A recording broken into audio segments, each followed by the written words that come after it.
Kita awali dengan informasi pertama. Saudara, pemerintah Aceh melalui Dinas Kebudayaan dan Pariwisata hingga kini masih menutup Museum Tsunami dan Museum Aceh untuk para wisatawan. Masih ditutupnya dua objek wisata favorit di Aceh tersebut karena kembali meningkatnya kasus positif COVID-19 di Aceh. Sejak ditutup pada pertengahan Maret 2020 lalu, Museum Aceh dan Museum Tsunami hingga kini belum dibuka kembali untuk publik.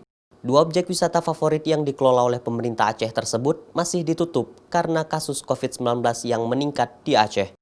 Menurut Kepala Dinas Kebudayaan dan Pariwisata Aceh, Jamaluddin, pemerintah masih menunggu kondisi normal dengan melihat perkembangan kasus COVID-19 di Aceh untuk membuka kembali lokasi wisata tersebut. Namun demikian, pihaknya telah menyiapkan skema protokol kesehatan pencegahan COVID-19 di lokasi objek wisata apabila suatu saat dua objek wisata tersebut kembali dibuka.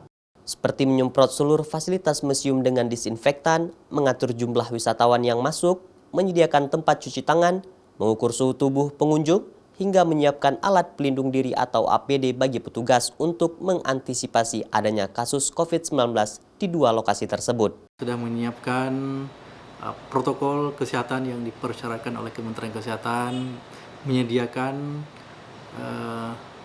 tempat cuci tangan ataupun wastafel, kemudian kita juga menyediakan alat pengukur suhu, dan kita juga sudah melakukan simulasi-simulasi dalam rangka persiapan untuk kita buka kembali.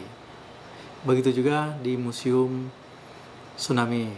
Sementara itu, Jamaluddin mengatakan sebagai persiapan apabila suatu waktu dua objek wisata favorit di Aceh ini dibuka kembali, pihaknya juga sudah melakukan simulasi-simulasi sesuai dengan protokol kesehatan pencegahan COVID-19 dan sebagai upaya untuk mencegah penyebaran virus corona di Aceh.